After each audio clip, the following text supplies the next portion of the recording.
మీలాంటి వాళ్ళే ఈ దేశానికి అవసరం, చాలా అవసరం ఇప్పుడు ఉన్న టైంలో అన్న. ఓకే, ఇప్పుడు చాలా మంది ఏం చేస్తున్నారంటే ఇలా ఉద్యోగం వ్యాపారం అంటే వెళ్ళిపోతున్నారు. వీళ్ళు ఏం చేస్తున్నారంటే వ్యవసాయాన్ని వదిలేస్తారు. దీనికి గల కారణాలు ఏంటి?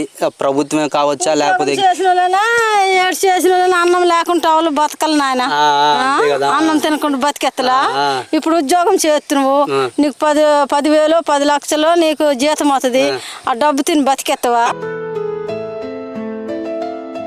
అన్నం లేదు ఆవిడ బతకలు, ఆవులు బతకలమ్మా.